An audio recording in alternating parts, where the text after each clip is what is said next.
covertly to investigate it without the world looking. Mm-hmm. So yes. Then there's the case of Gary McKinnon, the UK citizen who, of course, as everyone probably knows, has been arrested for getting into the U.S. Space Command website and finding information that seemed to pertain to a secret space program. So yeah, I think that's what's going on, and that will be yet another massive bombshell to drop on the public in the event of a forced disclosure.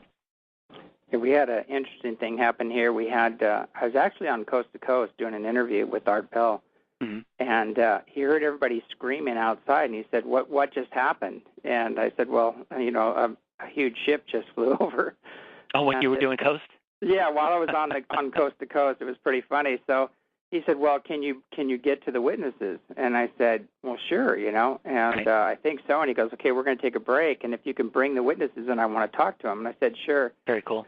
So it just so happened that one of them was a triple PhD Boeing engineer, and the other one was a Lockheed Skunk Works. I don't know how many PhDs he had. Fascinating. And he worked on all the back engineering things and stuff like that.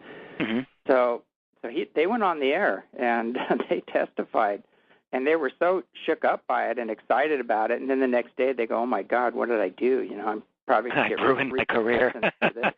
But both of them were retired, so I don't know. Good. They might get their pensions tweaked a little bit, but anyway, they went on the air and they testified, and this object had 7 points of light on it, and it came straight at them, got bigger and bigger and bigger. It just got huge, stopped, sat there for a minute, and then it took off again and just vanished, disappeared, went back towards the mountain and disappeared.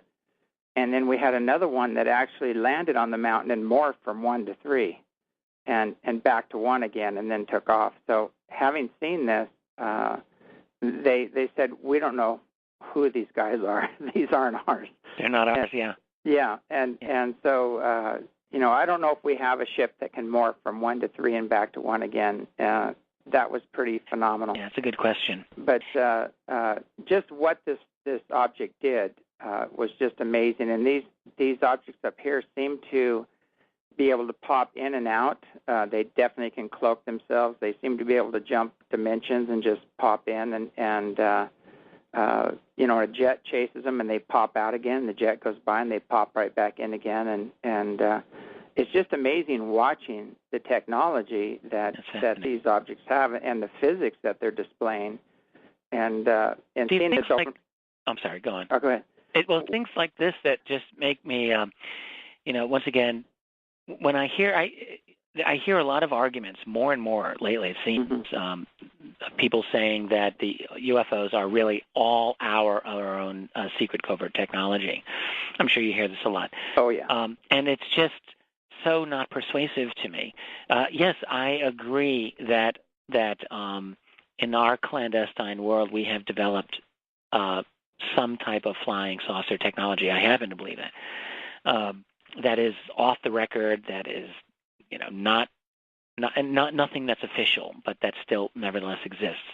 Mm-hmm. But I have a very hard time when you really look at some of these types of technologies that are exhibited by these people, these beings. Mm-hmm. I have a very difficult time seeing that we're doing this.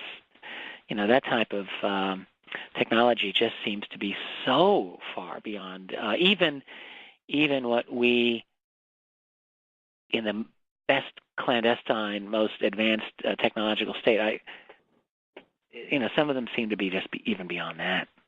Oh, they're definitely. I know some of these are coming in, like Michio Kaku talks about it. They're giving us the physics now to understand this, that they definitely could be popping in from other dimensions, and maybe we should be looking there for some of these experiences. Right.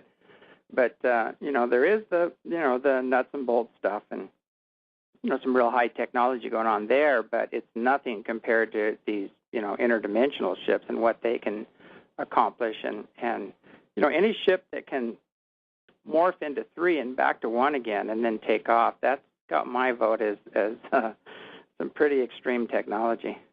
I would say so. I've thought that actually in our own next, I don't know, maybe 20, 30, 50 years, we might be able to do that through, at least conceivably, through something like advanced nanotech.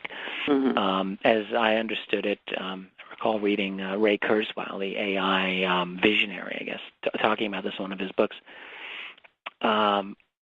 He foresees a future. We very likely may live to see this, in which you have artificially intelligent nanotech, artificially intelligent or programmed intelligent nanotechnology, in which little nanobots, as it were, could be programmed to compile and decompile into all different types of shapes and configurations. And so, think like the holodeck on Star Trek, The Next Generation, remember that? Oh, yeah. Something along those lines. And so if that is the case, we might be able to mimic that type of a technology within our own lifetimes. Now, I don't know if that's actually what is going on. Is it something that's even more exotic than nanotech that decompiles and compiles itself? Yeah. I don't know. Well, I've seen another possibility, and that is from some inside information I got, is that some of these beings that are extremely spiritually advanced, they could actually levitate and bilocate and be in multiple places at once, just as some of the yogis and lamas and other people have demonstrated, in the past. And so that being the case, if they could do that, and then they said what we did is our technology mimicked our own abilities.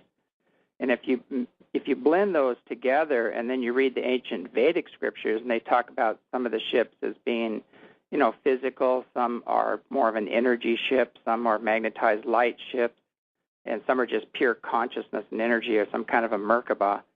And that these beings exist all along that vibrational continuum. Some beings are physical, some are energy, some are magnetized light beings or whatever, and their ships are very much similar to them.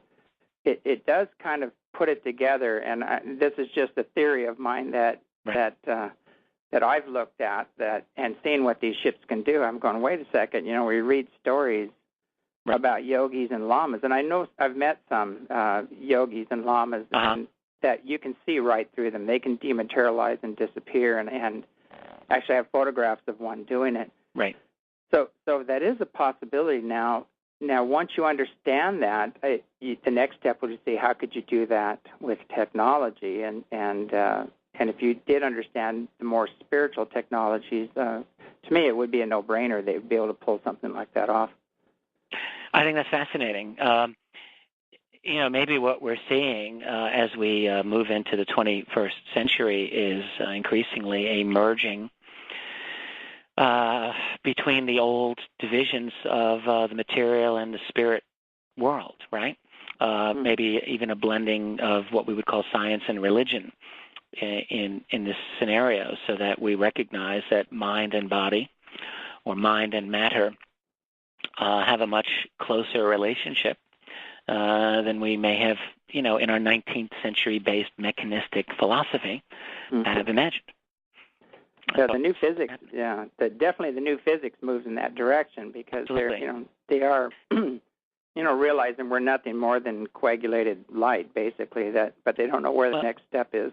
Even in our own, still relatively primitive state of the art today, the ability has been developed to for people to, with the power of mind, to move a cursor, around the screen on a computer. Hell, chimpanzees have been able to do that. So we are figuring out the technology of mind manipulation. So, but I think what you're talking about certainly is a different order altogether. It's something that's genuinely a spiritual development. But I have a feeling that that can go hand in hand with new technologies, maybe to enable the kinds of things that we are seeing in some of this UFO phenomenon. Yeah, I agree. I know Nick Bajik pretty well, and I've had some long talks with him. exposing some of the technology where they can actually take a computer and put a thought into your mind, and you wouldn't even know it wasn't yours. And what a frightening thought, eh? Yeah.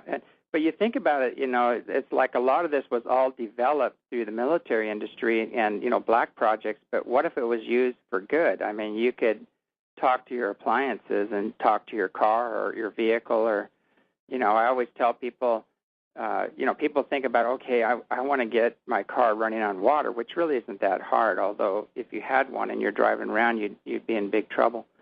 But I said, well, what about a car that didn't need fuel? And they can't even wrap their head around that. And you say, well, what about a car that didn't need tires, because it would be anti-gravity? Or what about a car that had counter-gravity that could shoot off several thousand miles an hour and you could have, lunch in Australia if you wanted to? Absolutely. Boy, these are, I'm so excited talking with you about this, for purely selfish reasons, because I've just written a book that deals with a lot of these issues.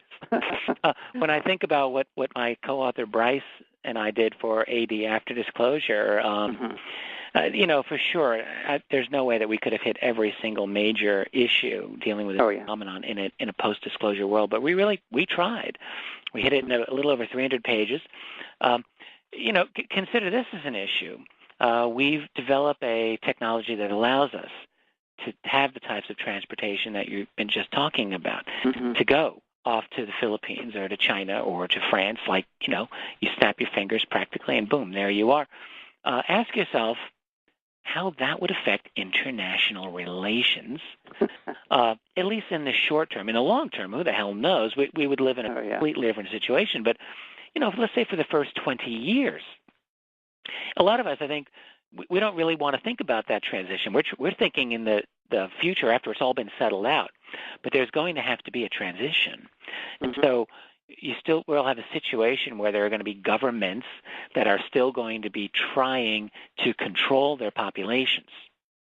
And what we're going to see is that these types of technologies are going to make it very, very difficult for that to be the case. We're already seeing little bits of it.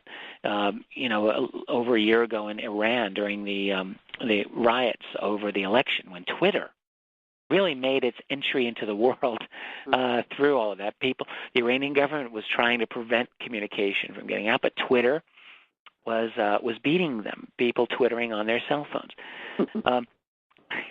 and that's just one small aspect. Think about when we have the ability actually physically to just go anywhere.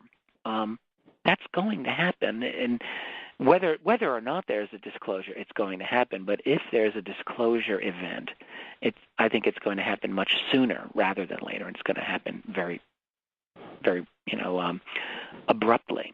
How would you control your borders or anything? Exactly. One of a myriad issues that is going to arise. For this reason, I had a conversation with one gentleman, scientist, very distinguished man, who told me that he had been on one team. I think I got the impression this was during the 1990s, to study the ramifications of disclosure. Okay, this is a high-level government type of thing. What he said to me is that this group was broken into many, many subgroups, looking at the various ramifications, like